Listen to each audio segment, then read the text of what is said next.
Good morning everyone, welcome back to my channel, যার নাম শিউলি official. তো এখন আমি যাচ্ছি বাজারে। মেয়ের স্কুল ছুটি হয়ে গেছে, কালকে পরীক্ষা শেষ হয়ে গেছে। ভেবেছিলাম আমারও হয়তো ছুটি হয়ে গেছে, কিন্তু আমার কি আর ছুটি হয় বলো। সকালবেলা সব কাজ বাজ সেরে এখন ছুটছি বাজার দিকে। জানি না মাছ পাবো কিনা, অনেক বেজে গেছে, এখন বাজে 9:45। তো যদি মাছ না পাই তাহলে পনির নিয়ে আসবো।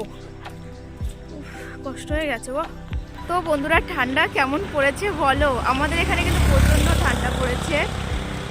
তো আমি দেখো একটা কম্বলের মতন চাদর গায়ে দিয়ে চলে এসেছি। এই চাদরটা আমি প্রথমবার গায়ে দিয়ে আসলাম বাজারে, আগে কোনো দিন আসিনি পরে।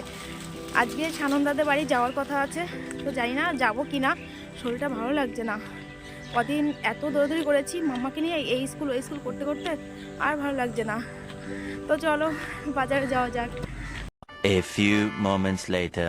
তো বন্ধুরা, বাজার থেকে চলে এসেছি আমি। তো কি কি বাজার করে নিয়ে এসেছি চলো তোমাদের দেখিয়ে দিই। মাছ এনেছি 2 রকমের, বাটা মাছ আর এনেছি রুই মাছ। আমি গ্যাসের তলায় মাছ রাখি কেন বলো তো, কারণ বিড়ালে তো এর মধ্যে ঢুকতে পারে না আর খেতেও পারবে না। আর এনেছি মুড়ি, এনেছি 1 প্যাকেট। আর এই যে বাজার, লঙ্কা আনবো ভেবেছিলাম, লঙ্কা নেই, কিন্তু মানে সবজিওয়ালা বসেনি। এখানে এনেছি 1 প্যাকেট ভুজিয়া। ভুজিয়া ভালো লাগে আমার, কিন্তু প্রচণ্ড গ্যাস হয়। আর এনেছি একটা কেক, ছোট্ট একটা চানাচুরের প্যাকেট। আর এনেছি একটা ছোট্ট বিস্কিট, এই বিস্কিটটা খুবই টেস্টি। তারপর এনেছি 2 প্যাকেট বড় বড় বিস্কিট, একটা টপ গোল্ড আর একটা ব্রিটানিয়া মারি গোল্ড। আর এনেছি একটা চকোজ, আর এনেছি আমুল দুধ। এই তো বাজার। আর সবজি পেলাম না, সবজি আনতে পারলাম না। এখন আমি চা বানাবো, চা খেয়ে তারপরে মাছ কাটবো, ধোবো। তো চলো চা করে নিই।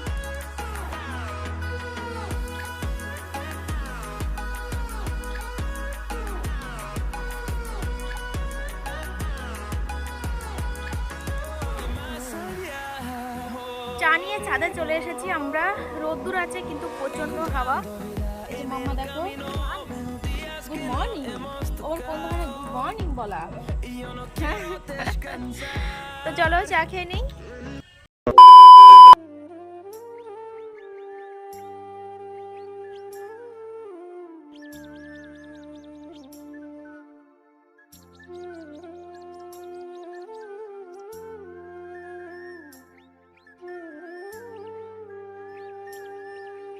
তো বন্ধুরা, রান্না করা হয়ে গেছে আমার। ফুলকপি দিয়ে, আলু দিয়ে আর মাছ দিয়ে ঝোল করেছি।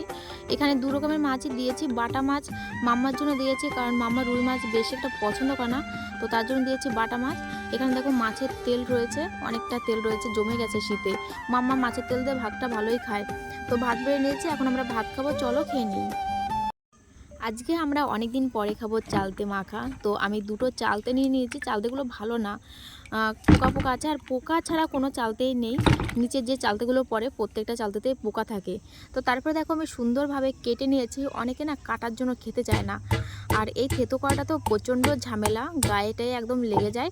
আর যদি মানে সাদা হলুদ নাইটি এই সমস্ত পরে যদি কেউ এই সমস্ত থেতো করে, তাহলে তো একদম তার জামাতে পুরো দাগ হয়ে যাবে। তারপরে দেখো বন্ধুরা, মাখিয়ে নিয়েছি। আর মাখাটা যা টেস্টি হয়েছে না, প্রথমে একটুও টক লাগছিল না, পরে আবার তেঁতুল দিয়েছি আর দিয়েছি লঙ্কার গুঁড়ি, মানে শুকনো লঙ্কার গুঁড়ি। আমার মা যে গুঁড়িটা পাঠিয়েছিল ওটা দিয়েছি। এখন আমি যাচ্ছি বাজারে, প্রচণ্ড ঠান্ডা লাগছে। তো কিছু দরকারের জন্য যাচ্ছি, পরে কথা হবে তোমাদের সঙ্গে। বাজারে যাওয়ার সময় আম্মা বলছিল মা ফুচকা আনবা ট্যাংরার দোকান থেকে। তো 30 টাকার ফুচকা নিয়ে এসেছি। এখন আমরা দুজনে মিলে ফুচকা খাবো। আর ওর বাবা খুব বেশি ভালো খায় না, মানে পছন্দ করে কিন্তু বেশি একটা খায় না। তো আমরা দুজনেই এখন খাবো, চলো খেয়ে নিই। তো প্রচণ্ড ঝাল বাবা, নাক মুখ দিয়ে ধোয়া উঠছে মনে হয়। আমাকে দেখো।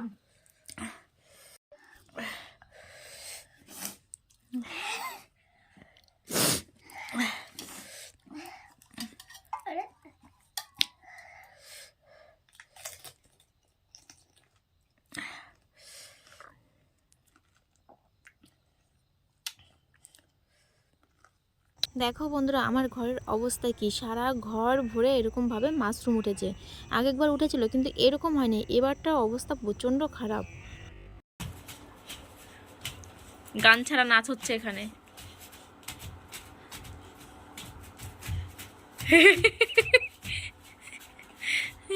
এখন আমরা কফি খাবো। তো আজকের কফিটা মাম্মা বানিয়েছে, তাই ভাবলাম তোমাদের সঙ্গে একটু শেয়ার করি।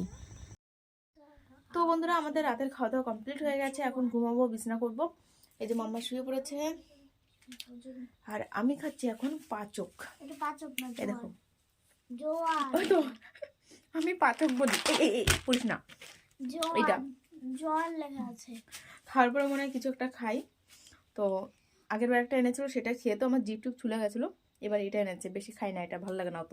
আমার লাগে, কিন্তু ভালো লাগে? এটা খেলে হজম হয়ে যায়। এই যে তো হজম চলো, হয়ে যায়। আজকের ভিডিওটা এখানে শেষ করছি। সবাই ভালো থেকো, সুস্থ থাকো, সবাইকে জানাই গুড নাইট। টাটা। টাটা দাও, Good tata. night. Good night.